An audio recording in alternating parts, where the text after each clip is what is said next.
I know exactly what you're thinking right now. Exactly. You want to know how to speedrun as well as dream. Well, lucky for you, you happen to click right on this video, because I sure know that wasn't on purpose. Anyways, I'm glad you stayed. Most people leave after 50 seconds. And nobody subscribes. Please, I'm desperate and in pain. Please, no! Hey, I know you don't care about anything going on right now, and just want to know how to speedrun like Dream. Of course, let's get on with it. First off, you need to make a Minecraft world. Dream uses 1.16.1 random seeds. To do this, all you need to do is click this button, this button, this button. Please help me. And you'll be in the world. Before you're in the world though, you need a timer. Obviously. If you're streaming, you can use live split. If not, you can just edit one afterward. So, you got the world. You need help. You know what you did, but the question is, how are you going to make things right? The first thing Dream does is try and locate one of 3 biomes. A desert, the best out of the 3, a plains, or a savanna. All of these are good because they are very flat and easy to wander in. Deserts are best because they have lava pools. And in the lava pool is the portal to another dimension. A dimension so terrible, you can't even fathom what horrors await in the darkness ahead. Once you go in, you may never return.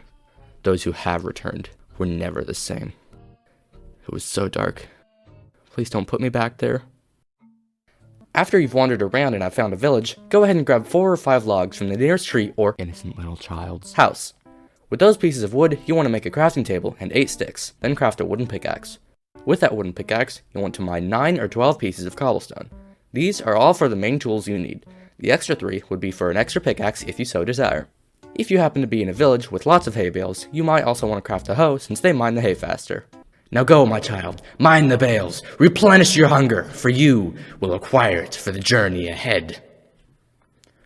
With the tools and food, you also want to find the iron golem that the village will have. Find it, stack up 3 blocks next to it, and kill it with your sword or axe. You will have gotten 4 or 5 iron. If you only got 4, craft a bucket and keep the 1 for later. If you got 5, then also craft a shield. Don't forget to grab 3 to 7 beds on your way through. You will need this for the dragon fight later. Make sure not to lie on one though, for you may never wake again. While the dreams may be blissful, your physical body will live on unconscious for the rest of eternity, until the end of time, when you will finally be free from your mental prison, able to die in peace. After leaving the village, you will want to find a patch of gravel for flint. This will be used for flint and steel to light your portal, and also for arrows, which will be used in the end against the dragon. I like to mine between 10 and 15 of them, but more is always better. Oh, silly me, I forgot to mention something. If you see any structure like a desert temple or pillager outpost, feel free to loot them. The worst that can happen is the souls of those who helped construct those beautiful buildings will haunt you forever, to your grave. Nothing too bad, right? Like I mentioned at the beginning, you will now want to find a lava pool to go to the nether. If you want a tutorial on how to make a fast portal like Dream, go ahead and tell me in the comments, but otherwise, I'll tell you to just make it. Make it. I know exactly where you are sitting at this moment. You will make this portal, or else you know what happens. It's not happy. Good, you've made your portal into the underworld. Go through. First, you want to mine enough gold to get golden boots so the piglins won't attack you. Then, you should be good for now. If you can already see a fortress from your spawning point, good for you. You can just skip ahead to when I find one. If you can't see one, then I'm sorry. You have yet the worst to come. March 23rd, 2043. Words cannot describe how I am feeling right now. Years and years have gone by without such a trace of one, but not today. Today was the day we found it. We have finally found the Nether Fortress. 22 years. Seems just like yesterday I was in that village, the only society I've ever seen. Oh, how I do miss it, but never mind the past. We are in the now. The fortress is more beautiful than I had ever imagined. Its bricks darker than dark. We have made camp just outside the entrance. We will camp for just about 10 hours to sleep and replenish our stamina. When we wake, we shall enter the fortress and fight the place to our death if needs be. Funny, I remember being alone. Why am I writing down we and... Congratulations, you found another fortress. Next up, you need to find a blaze spawner. The best spawners are the ones that are enclosed, but if neither of the two are enclosed, the open ones work fine too. Now getting the blaze rod can go one of either two ways. The first is that you do it strategically, and make sure you are completely 100% safe. The other is to hope you don't die and just go at them. Your choice. Oh, and also, if you want a tutorial on how to fight the blazes in the best way possible, just tell me in the comments.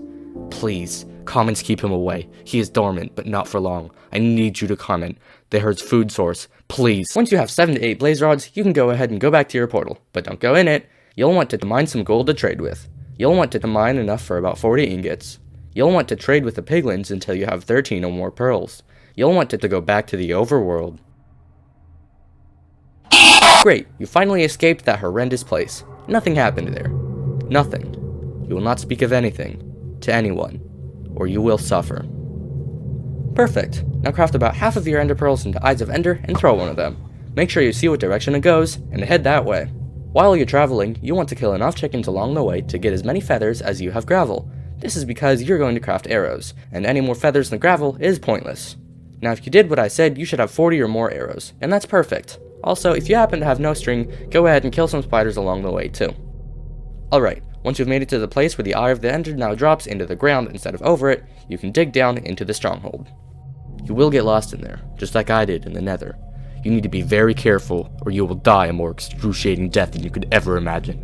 Run! Run faster! Run as fast as you can!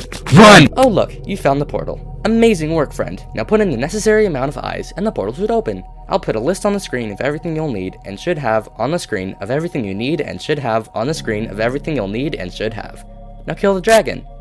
Oop, looks like I've run out of time. Come back for part 2.